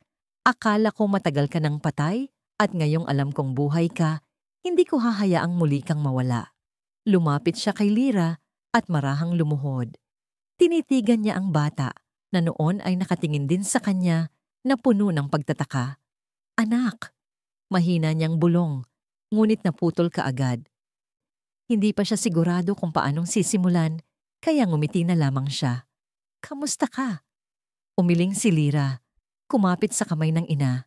Nanay, sino po siya? Nagulat si Rowena. Hindi agad makasagot, ngunit mabilis na nag-isip. Asya, kaibigan ni nanay. Mas lalong napakagatlabi si Enrico. Kaibigan, totoo. Pero alam niyang higit pa roon ang dapat niyang sabihin. Ngunit pinili niyang manahimik. Hindi pa ito ang tamang oras. Sa mga sumunod na araw, naging lihim ang kanilang mga pagkikita. Tuwing gabi, pagkatapos ng mga meeting at events, palihim na bumababa si Enco mula sa kanyang mamahaling kotse. Naglalakad sa makitid na eskinita para marating ang maliit na inuupahang kwarto ni Rowena. Doon sila nagkakasama. Kumakain ng simpleng lugaw. Nag-uusap ng mga bagay na matagal nang nawala sa kanila. At sa tuwing nakikita niyang masaya si Lyra, mas lalong lumalalim ang kanyang pasya. Protektahan sila anuman ang mangyari. Musika? Hindi mo ba alam kung gaano kita hinanap? Minsan ay sambit ni Enrico habang nakatitig kay Rowena. Araw-araw, Rowena, akala ko wala na ako. Akala ko ako ang may kasalanan kung bakit nawala ka. Napaluha naman si Rowena. At ako naman araw-araw iniisip ko kung dapat ba akong lumapit. Pero naisip ko masisira lang ang buhay mo. Masisira ang pangalan mo, kaya't pinili kong manahimik. Hindi ko na inaalintan ang pangalan ko. Mariing sagot ni Enrico. Ang mahalaga ngayon, buhay ka at may anak tayo. Napatitig si Rowena. Nanginginig ang labi. Huwag mo sanang ipagsabi ko. Kung malaman man ng ina mo, baka lalo kaming magdusa. Ayoko madamay si Lyra. Hinawakan ni Enrico ang kanyang kamay. Hindi ko kayo pababayaan. Kahit anong mangyari, pupuntahan ko kayo. Lihim man, wala akong pakialam basta't alam kong ligtas kayo. Ngunit habang mas tumatagal ang kanilang mga lihim na pagkikita, mas lalong lumalalim ang koneksyon. May mga sandaling napapatingin sila sa isa't isa. Tahimik ngunit puno ng damdamin. May mga oras na halos magsalubong ang kanilang mga labi, ngunit mabilis ding lumalayo na para bang may mga pader na humahalang. Ang kasalukuyang pamilya ni Andico. Isang gabi matapos silang kumain ng lugaw, hinatid siya ni Rowena palabas ang pinto. Nagtagpo ang kanilang mga mata at sa unang pagkakataon, naglakas loob si Enrico. Rowena, kahit anong sabihin nila, ikaw pa rin. Napalunok si Rowena. Pinipigil ang damdamin. Enrico, wag. May asawa ka na. May anak ka na. Hindi na natin pwedeng balikan ang nakaraan. Ngunit sa loob ng kanyang puso, alam niyang hindi ganun yan kasimple. Dahil sa bawat sulyap, sa bawat hawak ng kamay, muli siyang bumabalik sa lalaking minahal niya ng lubos. Samantala, sa kabilang dako naman ng mansyon ng Villarreal, napansin ni Eliza na madalas late umuwi si Enrico. Honey, lagi ka na lang may overtime. Tanong nito isang gabi habang inaayos ang kama. May bago ka bang project? Tumango si Enrico umiwas ng tingin. Yes, maraming inaasikaso. Ngumiti naman si Eliza, ngunit sa kanyang puso may umuusbong na alinlangan. At sa bawat gabing dumadaan, habang patuloy na lihim ang kanilang mga pagkikita, hindi maiwasang magtanong si Rowena sa sarili. Hanggang kailan nila kayang itago ang katotohanan? Hanggang kailan magiging lihim ang kanilang muling pagkikita? Muling bumisita si Enrico sa maliit na inuupahan ni Rowena at Lyra. Katulad ng mga nagdaang gabi, nakasuot siya ng simpleng jacket at cap para hindi siya makalilala. Sa tuwing papasok siya sa makipot na eskinita, palagi siyang binabalot ng kakaibang kaba. Pero kasabay nito ay may mainit na damdamin na hindi niya maipaliwanag. Pagkapasok niya agad siyang sinalubong ni Lyra. Kuya, masayang tawag ng bata. Hindi alam na siya ang tunay nitong ama. Napatawa si Eniko agad na yumuko at niyakap ang bata. Oh, kamusta ang prinsesa? Masaya po kasi binilhan ako ni nanay ng candy kanina. Ipinakita pa ni Lyra ang maliit na tsokolate na parang kayaman ng hawak-hawak niya. Tinitigan siya ni Eniko at sa mga mata ng bata, nakikita niya ang sarili. Ang ngiti, ang mga mata. Hindi siya maaring magkamali at sa bawat sandali, mas lalo niyang nararamdaman ang ugnayan nila. Sa isang tab, tahimik na nagmamasid si Rowena. Pilit niyang pinipigil ang sariling mapaluha habang nakikita ang dalawa. Hindi alam ng anak ang katotohanan, ngunit ramdam niya ang tuwa sa bawat pagkikita nila. Pagkatapos ng hapunan nilang tatlo, isang simpleng lugaw at pritong tuyo, nagpaalam na si Dira na matutulog na. Hinaplos nito ang pisngi ni Eniko bago pumasok sa banig. Kuya, balik ka ulit ha? Promise, promise. Sagot naman ni Indico at pinisal ang kamay ng bata. Naiwan silang dalawa ni Rowena sa mesa. Tahimik at tanging tunog ng kuliglig sa labas ang naririnig. Kapwa sila hindi makatingin ng diretsyo. Dahil sa bawat pagkakaupo nila ng magkalapit, damang-dama nila ang tibok ng kanilang mga puso. Indico? May hinangi ka ni Rowena na nakatingin sa sahig. Hindi ka na dapat bumabalik dito gabi-gabi. Delikado. Paano ko malaman ng asawa mo? Paano ko malaman ni Doña Gracia na pahawak siya kay Rowan at Mariin ng boses? Hindi ko kayang hindi kayo makita araw-araw. Hinahanap kayo ng mga mata ko. Hanap ko ang mata mo. Hanap ko ang anak natin. Napatitig naman si Rowena. At sait na yon, parang bumalik sila sa nakaraan. Ang panahon na wala pang hadlang, wala pang intriga. Sila lang dalawa laban sa mundo. Pero hindi na tayo dapat ganito, Enrico. Mahina niyang tugon. Nangingilid ang luha. May asawa ka na. May anak ka na sa iba. Lumapit si Enrico. Dahan-dahang hinawakan ng kanyang kamay. Mainit, mahigpit, puno ng pananabik. Pero Rowena, ikaw pa rin. Kahit ilang taon pa ang lumipas, ikaw pa rin ang laman ng puso ko. Hindi na nakapagsalita si Rowena. Nang tuminya kay Enchico, nagtagpo ang kanilang mga mata at para silang hinihila ng isang puwersang hindi nila kayang pigilan. At bago pa man nila namalayan, naglapit na ang kanilang mga labi. Isang halik. Mahina sa simula, puno ng pag-aalinlangan, ngunit mabilis na lumalim. Puno ng pananabik na matagal na nilang kinimkim. Sa halik na yon, bumalik ang lahat. Ang ala-ala ng kanilang kasal. Ang mga gabing magkasama sa probinsya, ang mga pangakoong iniwan nila sa isa't isa. Para silang muling binuhay ng pag-ibig. Ngunit kasing bilis ng apoy, agading dumating ang lamig ng katotohanan. Biglang kumala si Rena sabay hawak sa kanyang bibig at nanginginig. Hindi, Eniko. Mali ito. Hindi dapat. Nakatitig si Eniko at humihingal. Hawak pang kamay ng babae. Rena. Umiling siya. Tumayo at halos nanginginig ang tuhod. May asawa ka na. Hindi na ako ang mundo mo. Huwag nating sirain ang meron kayo ngayon. Lalo na't nakatingin ang lahat. Natigilan si Enrico. Totoo, may responsibilidad siya kay Eliza at higit sa lahat kay Adrian. Ngunit bakit Gan? Sa feeling ni Rowena, daman niya siya ang tunay na buhay. Lumapit siyang muli, ngunit pinigilan siya ni Rowena. Hindi ko pakiusap. Huwag mo akong pahirapan. Mahal kita. Oo, hindi yun nawala. Pero mas mahalaga sa akin ang katahimikan ng anak natin. Kung mabunyag ito, baka siya lang ang masaktan. Tuluyan nang bumigay si Enrico. Yumuko siya. Tinakpan ang mukha ng palad. Patawarin mo ako, Rowena. Hindi ko mapigil ang puso ko. Mahal pa rin kita. Tumulo ang luha ni Rowena. Lumapit at marahang hinawakan ng kanyang balikat.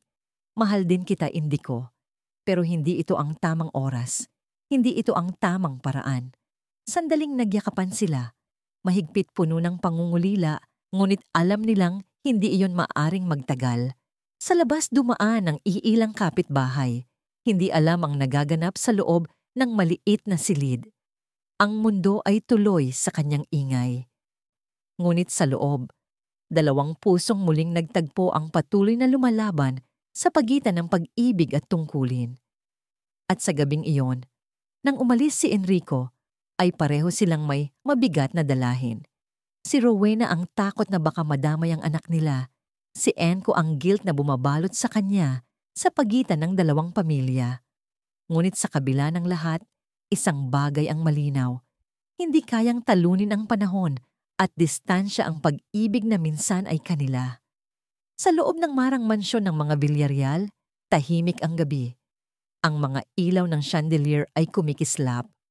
Ngunit sa silid ng mag-asawa, ramdam ang lamig na hindi dulot ng aircon kundi ng tensyon. Nakaupo si Eliza sa gilid ng kama. Naka-cross arms habang nakatitig sa orasan. 10 na ng gabi wala pa si Enrico. Meetings daw. Mahina niyang bulong sa sarili. Bakas ang inis sa boses. Hindi ito ang unang beses sa mga nagdaang linggo. Napansin niya na rin ang pagbabago. Madalas nang late umuwi si Enrico. Palaging may emergency meeting at kapag weekend naman, biglang may business trip or overtime sa opisina. Ngunit bilang asawa, ramdam niya hindi lang trabaho ang dahilan. Makalipas ang kalahating oras, bumukas ang pinto. Pumasok si Enrico. Nakasuot pa rin ng simpleng jacket at mukhang pagod. Ngunit para kay Eliza, mas kapansin-pansin ang ibang bagay. Ang kakaibang kislap sa mga mata nito. Para bang galing ito sa ibang mundo? Sorry, I'm late. Maikling sabi ni Enrico. Agad na tinanggal ang jacket at iniwas ang tingin. Hindi gumalaw si Eliza. Meeting nga naman. Malamig yang tanong. Tumango si Enrico. Oo, mahaba. Investors. You know how it is. Tinitigan siya ni Eliza at hindi nagsasalita. Sanay na siyang marinig ang mga palusot ng asawa. Pero ngayong gabi, ibang-iba ang pakiramdam. Ramdam niyang may hindi ito sinasabi. Enrico, mariin niyang sambit. Ilang linggo ng ganito. Laging overtime, laging may dahilan. Ano bang pinagtataguan mo? Napatingin si Enrico sandaling natigilan. Oo, wala. Trabaho lang to, Eliza. Huwag ka nang mag-isip ng kung ano-ano. Trabaho. Mapait ang ngiti ni Eliza. Trabaho bang dahilan kung bakit kahit ang anak mo halos hindi ka na nakakasama? Si Adrian palaging naghihintay sa hapag pero wala ka. At ngayong gabi, kahit anniversary natin, wala ka pa rin. Nanlaki ang mga mata ni Enrico. Anniversary? Tumulo ang luha sa mata ni Eliza. Nakalimutan mo pa. Hindi na nakasagot si Enrico. Napayo ho siya. Ramdam ang bigat ng konsensya. Ngunit paano niyang ipapaliwanag? Paano niya sasabihin na ang mga gabing iyon, ginugol niya kasama ang babaeng matagal niya nang inakalang patay at ang batang yun na anak nila? Lumapit siya at marahang hinawakan ng kamay ni Eliza. I'm sorry. Alam ko nagkulang ako. Babawi ako. Promise. Ngunit hindi na gan kadali para kay Eliza. Sa mga mata nito, may sugat ng lumalim. Kinabukasan, habang nasa opisina, hindi mawala sa isip ni Eliza ang nangyari. Sa harap niya ay nakabukas ang laptop, ngunit wala siyang gana sa trabaho. Pabalik-balik sa isip niya ang mukha ng asawa kagabi. Yung paraan ng pag-iwas ng tingin, yung halatang kabadong boses. Tinawagan niya ang kanyang matalik na kaibigan, si Bianca. Bian, I think Enrica is hiding something Baka naman totoong trabaho lang talaga. Eliza, alam mo naman si Enrico, ba palaging nasa business world? Umiling si Eliza kahit hindi siya nakikita. Hindi Iba na to. Ramdam ng isang asawa kapag may kakaiba. Lately, parang may ibang mundo siya Parang may ibang buhay na hindi ko kilala. Nag-aalala naman si Bianca. Anong plano mo? Magtatanong-tanong ako. Sagot ni Eliza, mariin ang tinig. Kung kailangan papasundan ko siya, hindi ako papayag na lokohin niya. Samantala si Enco ay nasa opisina, ngunit wala sa meeting ang kanyang isip. Habang nakikinig sa report ng board, ang iniisip niya ay si Rowena at si Lyra. Ang ngiti ng bata, ang mga mata ni Rowena, ang halik na muntik na nilang ibigay sa isa't isa. Ngunit kasabay ng lahat, ramdam niya ang bigat. Alam niyang may asawa siyang naghihintay sa bahay. Isang asawang nagsisimula ng maghinala. Kinagabihan, maling late umuwi si Enrico. Pagbukas niya ng pinto, nakita niyang gising pa rin si Eliza. Nakaupo sa sofa, nakatitig sa kanya. Late na naman. Malamig na sabit ni Eliza. Meeting! Tumango si Enco mabilis na tumingin sa sahig. Oo, ngunit hindi naniwala si Eliza. May naglalaban sa kanyang dibdib. Ang tiwala at ang hinala. At habang pinagmamastan niya ang kanyang asawa, mas lalo niyang nakikita ang ebidensya. Sa mga sumunod na araw, mas lumalim ang hinala ni Eliza.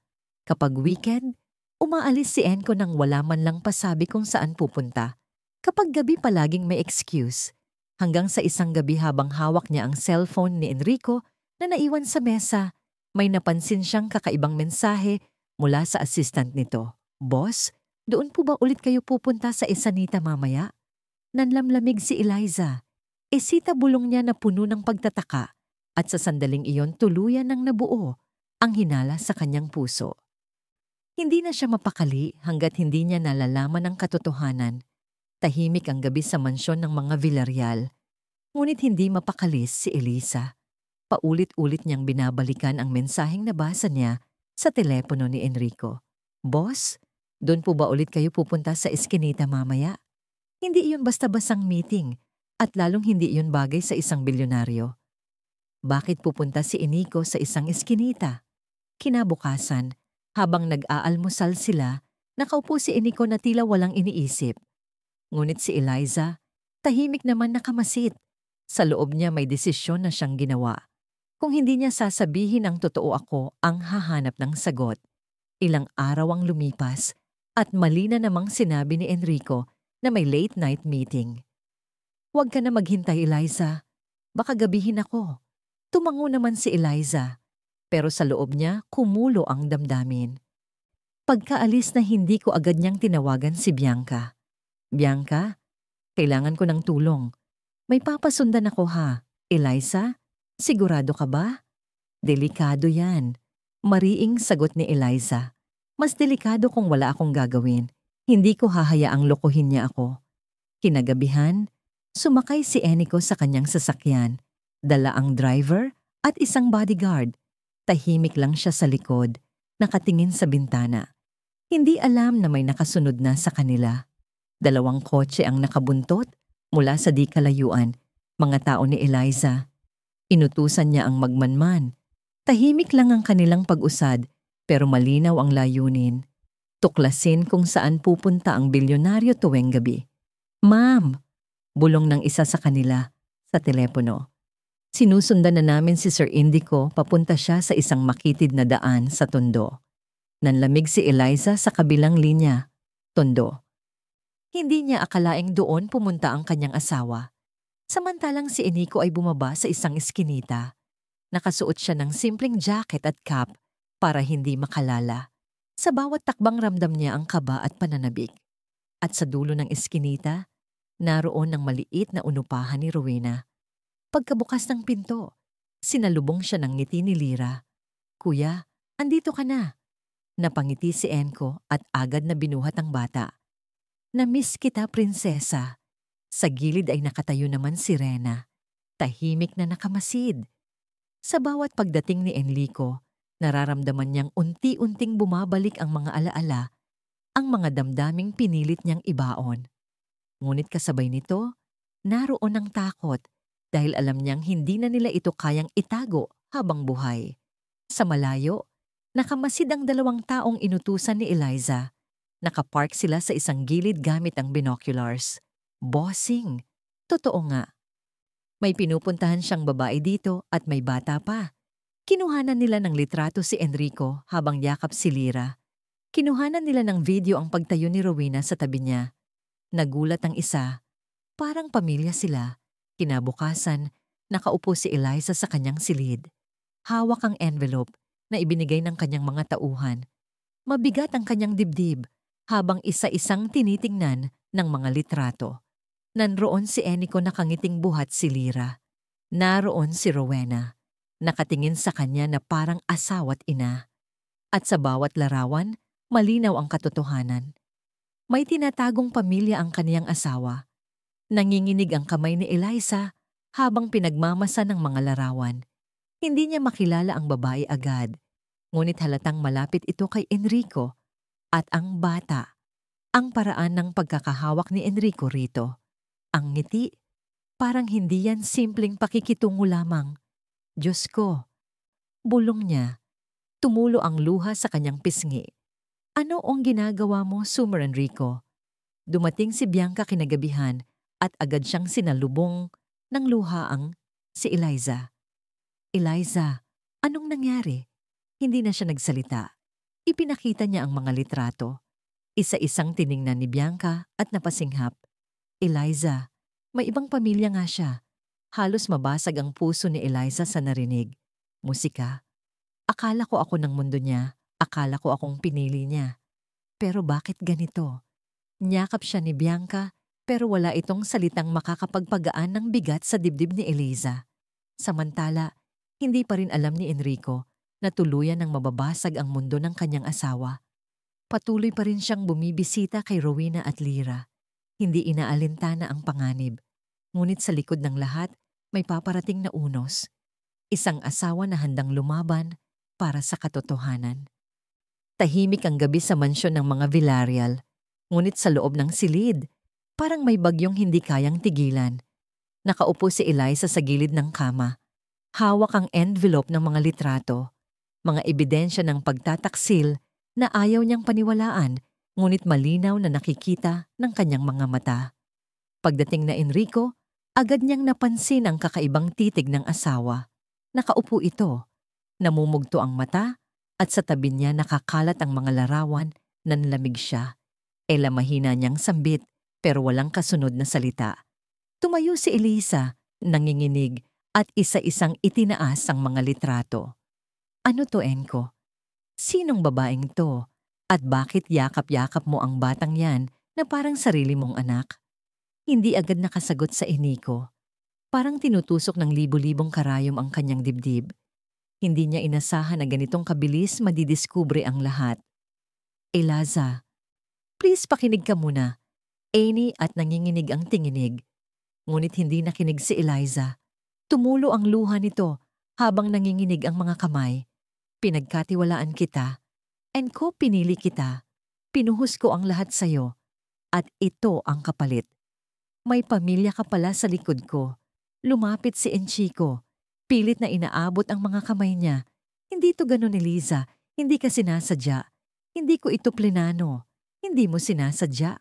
Mariing ulit na Eliza humahagulhol. Paano mo nasasabing hindi mo sinasadya kung gabi-gabi kang nawawala? Kung linggo-linggo kang may dahilan. At ngayon may ebidensya na. Oh Diyos ko, Enrico. Anong kasalanan ko para pagtaksilan mo ako? Napaluhad si Enika sa harap niya. Hawak ang kanyang kamay. Ilaya, patawarin mo ako. Oo, may tinataguan akong totoo. Pero hindi dahil gusto kitang saktan at hindi dahil hindi kita mahal. Natakot lang ako. Umiling si Eliza. Hindi siya makapaniwala. Natakot. Anong tinatago mo? Sino ba talaga ang babaeng yon? Huminga ng malalim si Enrico at sa unang pagkakataon, binuksan niya ang lahat ng katotohanan. Siya si Rena ang una kong asawa. Nanlak ni Eliza. Ano? Pero sabi mo patay na siya. Yun ang akala ko. Sagot ni Mangyak-nyak. Akala ko nasunog siya kasama ng kanyang ina. Yun ang sinabi sa akin. Ilang taon kong iniyakan ng pagkawala niya. Ilang taon kong dinala ang guilt. Pero ngayon, buhay pala siya. At may anak kami. Parang binagsakan ng mundo si Eliza. Tumulo ang duha niya ng walang tigil. Halos mawalan siya ng boses. Anak ninyo. Tumango si Enrico. Yakap ang kamay niya. Musika. Oo, si Dira ang batang yon. Siya ang anak namin. Eliza, hindi ko tuplino. Hindi ko alam na buhay sila hanggang sa nakita ko silang muli. At mula noon, hindi ko na kayang iwan sila ulit. Nanginginig si Eliza. Humagulhol ng malakas. Henry, Kung bakit ngayon mo lang sinabi bakit hindi ka nagtiwala sa akin, natatakot ako? Sagot naman ni Enrico na halos pabulong. Natakot ako mawala ka. Natakot akong masira ang pamilyang Pinon natin. At higit sa lahat, natakot ako sa reaksyon ni Mama. Alam mo kung gaanong kalupit si Doña Gracia. Hindi niya tatanggapin si Rena, lalo na ang anak namin, kaya pinili kong itago. Pero Eliza, wala akong intensyon na saktan ka. Umiling si Eliza. Hinahabol ang hinga sa pag-iyak. Ang sakit hindi ko. Sobra. Parang pinulit ang puso ko. Pero saglit siyang napahinto. Tumitig sa asawa. At sa kabila ng sugat, nandoon pa rin ang pag-ibig. Mahal kita. At dahil mahal kita, pipiliin kong intindihin ka. Nagulat si Enrico at hindi makapaniwala. Eliza. Hindi ko sinasabing madali itong tanggapin. Dagdag na Eliza na umiiyak pa rin. Hindi ko kayang burahin agad ang sakit. Pero kung totoo ang lahat ng sinabi mo, kung mahal mo pa rin ako at ang pamilya natin, lalabanan ko ang sakit. Lalabanan ko ang hinahanap kasi ikaw ang pinili ko. Sa sobrang bigat ng emosyon, niyakap siya ni Enrico. Pareho silang humagulgol. Mahigpit ang yakap na parang ayaw nang bumitaw. Patawarin mo ako, Eliza. Paulit-ulit na sambit ni Indico. Hindi ko nahahayaang masaktan ka ulit. At sana totoo lahat ang sinabi mo, Indico. Sagot ni Eliza na halos pabulong. Kasi hindi ko nakakayanin ng masaktan pang muli. Sa gabing yon, mag-asawa silang nagyakapan. Parehong umiyak. Si Encoy dahil sa guilt. Si Eliza dahil sa sakit at pag-ibig na ayaw niya namang pakawalan. Ngunit sa likod ng yakap na yon, nananatili ang isang katotohanan. Mayroong Rowena at mayroong Lira at hindi na ito matatago habang buhay. Sa kabila ng mga luha, ang pagtanggap ni na Eliza kay Enrico, may sikreto siyang pilit tinatago.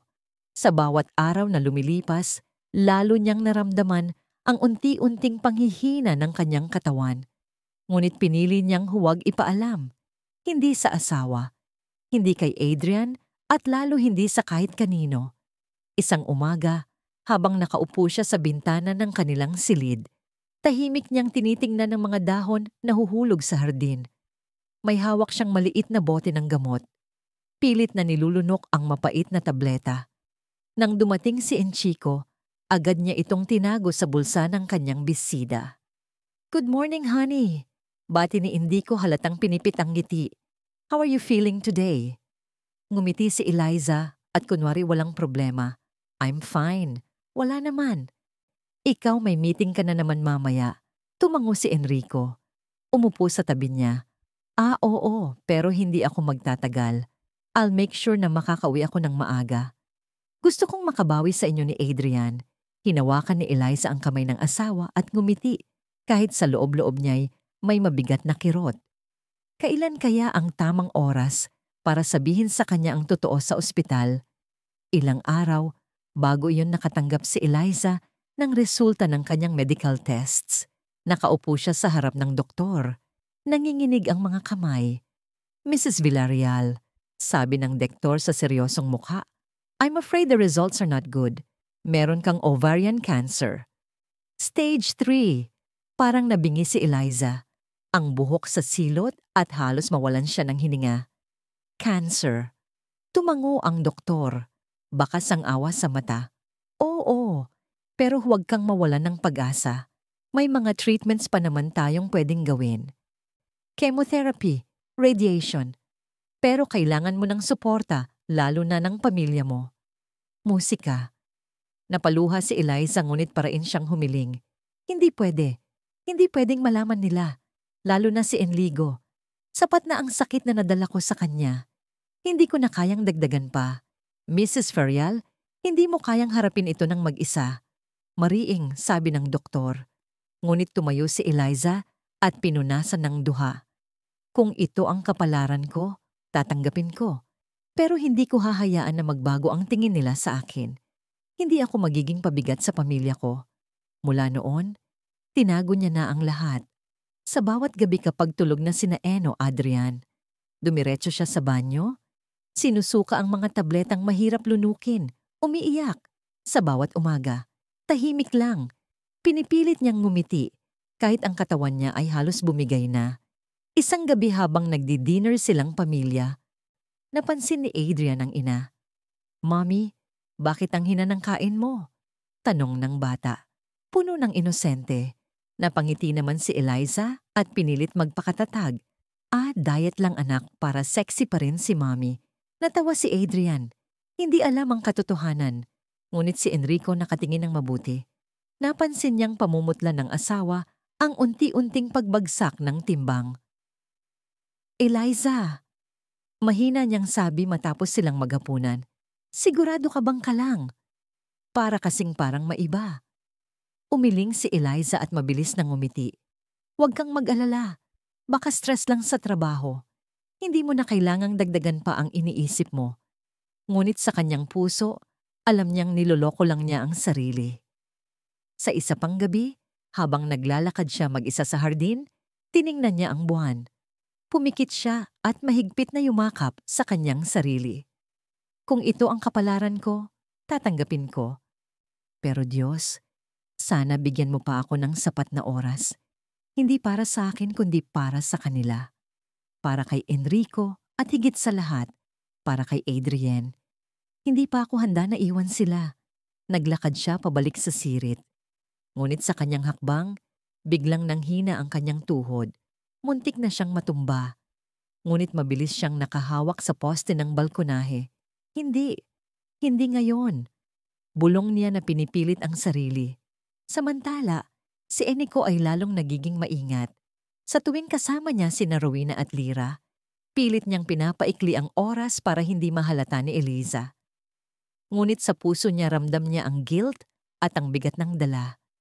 Isang gabi nang dumating siya ng maaga, nadatnan niyang nakahiga si Eliza sa kama. Nakapikit. Nilapitan niya ito at marahang hinaplos ang buhok. "Eliza," bulong niya. "Pasensya na kung naging mahina ako. Pero sana maniwala ka. Mahal na mahal pa rin kita." Nagmulat si Eliza.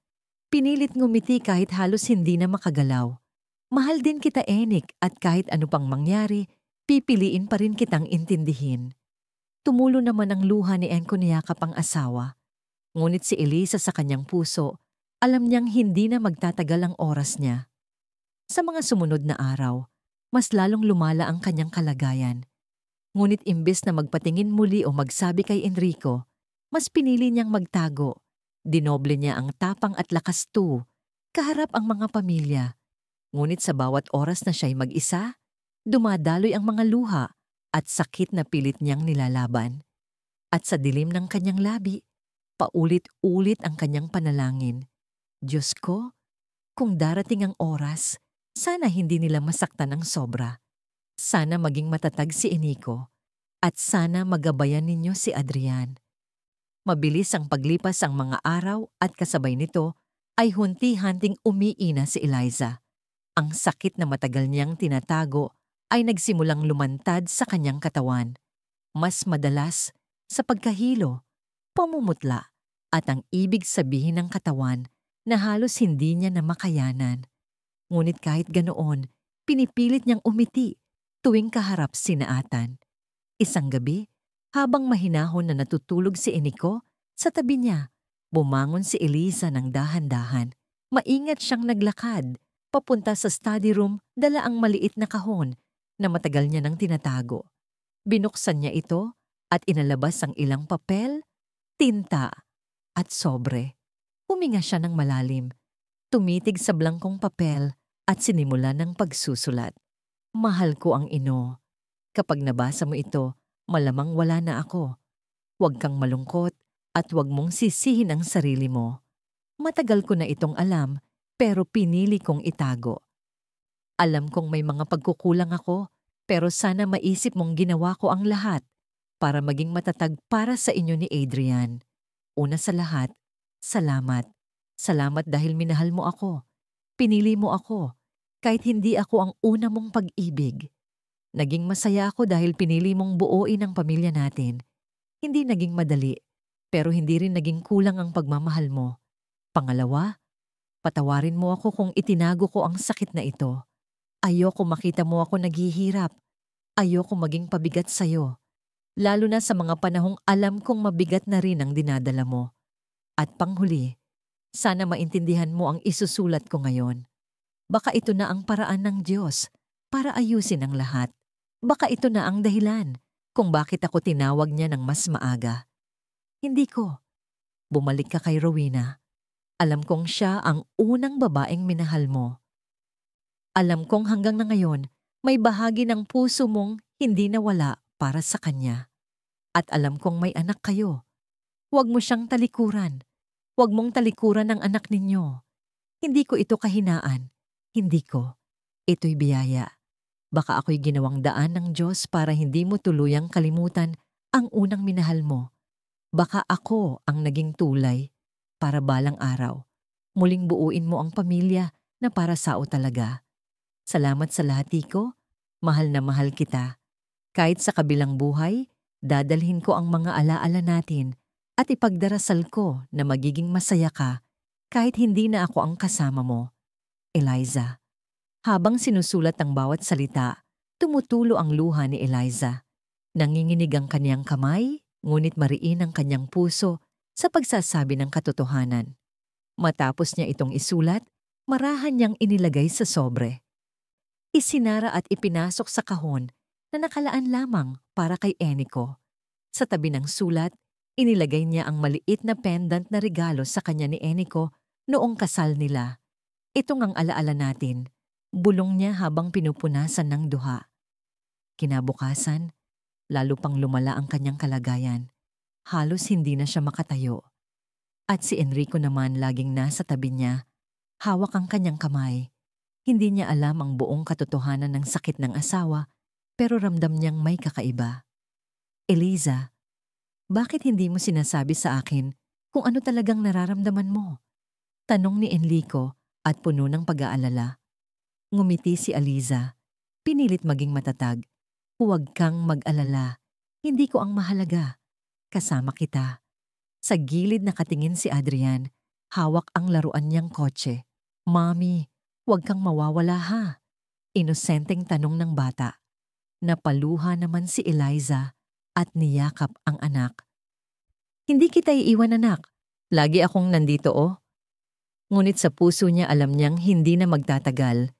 Ilang minggo pang lumipas sa huling gabi ng kanyang buhay, nakahiga si Eliza sa kama. Mahina ngunit payapang itsura. Hawak niya ang kamay ni Enrico. At sa kabilang gilid naman si Adrian na mahigpit ding kumakapit. Enrico, bulong niya na halos paos ng tinik. Mahal na mahal kita. Wala kang ideya kung gaano rin kita kamahal. Sagot ni Enrico na halos hindi makapagsalita sa sobrang lungkot. Ngumiti si Eliza. Pinikit ang mga mata at sa huling hininga, marahang bumitaw. Mami, sigaw ni Adrian at umiyak ng todo. Eliza, sigaw naman ni Enrico. Nanginginig habangap ang malamig na katawan ng asawa. Ngunit sa katahimikan ng gabing iyon, natapos ang laban ni Eliza. Ang iniwan niya, alaala ng pagmamahal at ang sulat na magbabago sa lahat ng susunod na kabanata ng buhay ni Enchico. Ilang araw matapos ang libing, mag-isang pumasok sa Enrico sa study room. Doon niya natagpuan ng kahong iniwan ni Eliza. Binuksan niya ito at naroon ang sulat. Habang binabasa niya ang bawat linya, tumulo ang luha niya ng walang tigil. Lalong sumidhi ang guilt, ang lungkot. Ngunit kasabay nito ang kakaibang ginhawak. Eliza, kahit sa huling sandali inisip mo pa rin ako. Inisip mo pa rin kami. Hinalikan niya ang liham. Niyakap ang pendant at sa unang pagkakataon, buong puso niyang tinanggap ang sinabi ng asawa. Baka nga ito ang plano ng Diyos. 3 taon ang lumipas mula nang pumanaw si Eliza. Sa panahong iyon, naging abala si Enrico sa pagpapalaki kay Adrian at sa pamamahala ng kanilang negosyo. Ngunit sa bawat gabing mag-isa, lagi niyang binabalikan ang sulat ng kanyang yumaong asawa.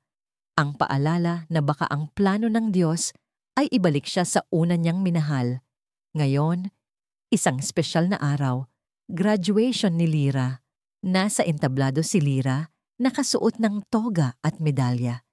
Sa gilid ay halos mapaiyak si Rowena habang pinagmamasla ng anak. Sa likod ng bulwagan, tahimik na pumasok si Enrico. Nakasimple lang, walang bodyguards, walang yabang.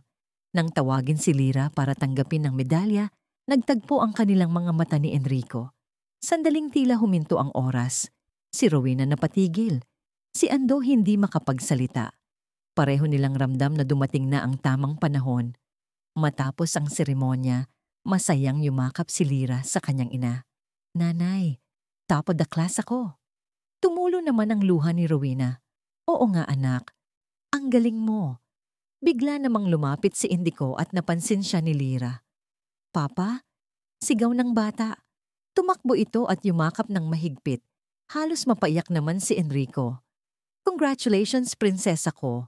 Ang galing-galing mo. Ngunit dumating din si Adrian kasama ang kanyang yaya. Inosente nagsalita. Papa, bakit hindi mo pa ako pinapakilala? Napatigil si Eno. Naramdaman niya ang bigat ang sandali. Pero ito na ang tamang oras. Hinwakan niya ang balikat ni Adrian nilapit kay Lyra. Lyra, anak. Gusto kong makilala mo ang kapatid mo si Adrian. Nalaki mga mata ni Lyra. Kapatid. Tumango si Rowena. Mahigpit na hawak ang kamay ng anak. Oo, anak. Siya si Adrian. Anak na ng papa mo. Tahimik si Lyra. Ngunit bago pa siya makapagsalita, ngumiti si Adrian at iniabot ang kamay niya. Hi Ate Lyra, pwede ba tayong maging friends? Napangiti naman si Lyra. Kinuha ang kamay ng kapatid at mahigpit na hinawakan. Hindi lang friends, magkapatid tayo. Tumulo ang luha ni Enrico at Rowena habang pinagmamasa ng dalawa. Sa wakas, ang dalawang batang minsan ay hiwalay ng nakaraan. Ngayon ay pinag-isa ng tadhana. Lumapit si Enrico kay Rowena. Alam kong hindi madali. Alam kong may sugat pa. Pero Rowena, hayaan mong buuin natin ito. Hindi para sa atin lang, kundi para sa kanila. Matagal na tumitig si Rowena. May luha sa mata, pero may ngiti rin. Matagal kong itinuro kay Lyra na hindi lahat ng pagmamahal ay tungkol sa pagiging magkasama. Pero ngayon, nakikita ako sila. Baka nga panahon na. Hinawakan ni Enrico ang kamay niya. Hindi ko hinihingi na bumalik agad tayo sa dati. Pero gusto kong magsimula ulit. Dahan-dahan, mas totoo, mas matatag. At sa unang pagkakataon, matapos ang mahabang panahon, muling nagtagpo ang kanilang mga kamay. Hindi bilang estranghero, kundi bilang dalawang taong binigyan muli ng pagkakataon. Si Lyra sumigaw, Papa, Mama, Bunso, buo na tayo. At sa tawanan ng dalawang bata, natagpuan ni na Enrico at Rowena ang kasagutan. Ang kanilang pag-ibig ay hindi natapos. Napahinga lang. Ilang linggong lumipas, isang hapon, nagpunta si Anico sa mansyon ng kanyang ina. Tahimik ang paligid. Mabigat ang hangin. Nasa loob si Doña Grasa, nakaupo sa malaking upuan. Hawak ang abaniko. Malamig ang titig niya. Enrico, ana ng mariin. Narinig ko ang balita. Hindi ako makapaniwala. Ibinabalik mo ang babaeng yon at tanggap mo pa ang anak niya. Pinapahiya mo ako sa lipunan. Huminga naman ng malalim si Enrico. Matatag.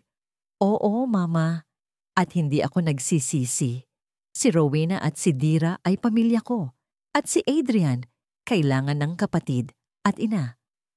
Hindi ko hahayaang masira ang buhay nila para lang sa pride mo. Mariyang ibinagsak ni Doña Gracia ang abaniko.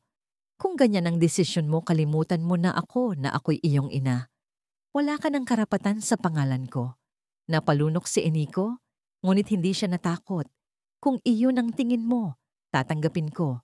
Pero sana balang araw makita mo na ang tunay na dangal ay hindi sa pangalan, kundi sa kakayahan nating magmahal. Tumalikod siya. Mabigat ang hakbang, ngunit magaan ang dibdib. Sa labas ng mansyon naghihintay sina Rowena Lyra at Adrian. Paglabas niya, sinalubong siya ng mga ngiti at yakap ng kanyang pamilya. Doon niya napatunayan na kahit hindi na siya anak ng Donya, siya ay ama, asawa at lalaki na pinili ang pag-ibig kaysa kayamanan at kapangyarihan. Hindi na muling tinanggap ni Doña Gracia si Enrico bilang anak. Ngunit natutunan niyang wala na siyang kapangyarihan sa mga desisyon nito. At si Indico, sa kabila ng lahat ng nawala at sugat natpuan muli ang dahilan para mabuhay ang pamilya na pinili niya at ang pag-ibig na muling ibinalik ng tadhana. Kung bago ka pa lang sa channel na ito, mga kwento ni Ate Jane, store ikwento ko kalimutang pindutin ang notification bells, buton A